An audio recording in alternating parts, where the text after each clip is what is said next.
Un grand bonjour à vous tous. J'ai choisi aujourd'hui de vous parler du sucre et des réels dangers qu'il représente pour notre organisme si consommé en trop grande quantité. Et si on l'analysait? Le sucre est un glucide simple composé à 50% de fructose que l'on retrouve dans les fruits et à 50% de glucose qui correspond à la principale source d'énergie de notre organisme. Le sucre se présente sous diverses formes, à savoir le sucre blanc, la cassonade, la mélasse, le miel, le sirop d'érable, le sirop d'agave ou le sirop de maïs à haute teneur en fructose. Il est naturellement présent dans les fruits et les légumes, mais il est aussi ajouté à des boissons tels que tels que les biscuits, la crème glacée, les bonbons, certaines boissons et autres sucreries. Le sucre blanc n'est pas nocif en soi, mais les experts disent que la consommation excessive de sucre ajouté, donc sucre dit ajouté, pose un risque pour la santé. En effet, tous les sucres fournissent la même quantité d'énergie, à savoir 1 gramme de sucre équivaut à environ 4 calories. Toutefois, la source de sucre peut amener l'organisme à digérer et à libérer le sucre différemment. Par exemple, le sucre d'origine naturelle présent dans les fruits et les légumes notamment, est accompagné d'autres nutriments, notamment de fibres dites solubles. Lorsque l'on mange une pomme, l'organisme absorbe tous les nutriments contenus dans cette pomme, en plus du sucre. De plus, les fibres solubles contribuent à la libération lente du sucre dans la circulation sanguine. Ainsi, les experts affirment que le sucre d'origine naturelle ne présente aucun risque pour la santé. En revanche, on trouve du sucre ajouté dans des produits préparés qui ne contiennent pas d'autres nutriments. Ce sucre est absorbé directement par l'organisme et est rapidement transformé en gras. Avec le temps, l'accumulation de ces calories non nutritives ne fait que contribuer à une prise de poids, ce qui fait augmenter les risques pour la santé. Bien que le sucre soit utilisé depuis des siècles, les scientifiques ont encore beaucoup à apprendre concernant ses effets sur l'organisme. Voici brièvement un survol de recherches récentes établies sur les effets du sucre.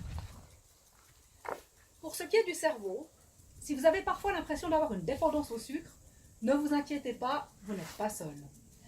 Les recherches indiquent que le sucre peut stimuler directement les neurones associés au centre du plaisir dans le cerveau, amenant les gens à avoir envie de manger sucré. Certains sucres peuvent même stimuler l'envie d'en manger plus. Il a été constaté que les personnes qui avaient bu une boisson contenant du glucose avaient tendance à se sentir satisfaites ou désaltérées, alors que celles qui avaient bu une boisson contenant du fructose ressentaient l'effet opposé. En ce qui concerne la pression artérielle, selon certaines études, la consommation excessive de sucre pourrait entraîner une augmentation de la pression artérielle. Pour ce qui est du cœur, des études scientifiques indiquent qu'une consommation excessive de sucre peut contribuer à l'apparition de maladies cardiaques. Une trop grande consommation de sucre peut, notamment, entraîner une augmentation des taux de triglycérides. Les triglycérides sont un type de gras très important qui contient l'énergie utilisée par l'organisme. Une trop forte augmentation du taux de triglycérides peut entraîner des problèmes pour le cœur. En ce qui concerne enfin l'obésité, l'association entre le sucre et la prise de poids s'avère complexe. Bien que de nombreuses études aient démontré un lien entre une consommation excessive de sucre et la prise de poids, d'autres études ne sont pas arrivées aux mêmes conclusions. Des experts expliquent ces divergences en raison du fait que la prise de poids et l'obésité sont des questions généralement complexes qui ne peuvent pas être attribuables à une seule cause. Toutefois, il a été prouvé que les personnes qui boivent plus de boissons sucrées ont également tendance à consommer plus d'aliments solides et ont ainsi un apport calorique plus important. Finalement, pour les diabétiques, le sucre ne cause pas le diabète de type 2 en soi, mais peut contribuer à son développement, car le sucre peut entraîner une prise de poids un facteur jouant un rôle dans l'apparition du diabète de type 2. En résumé, il n'est pas nécessaire et surtout impossible de supprimer totalement le sucre de notre alimentation.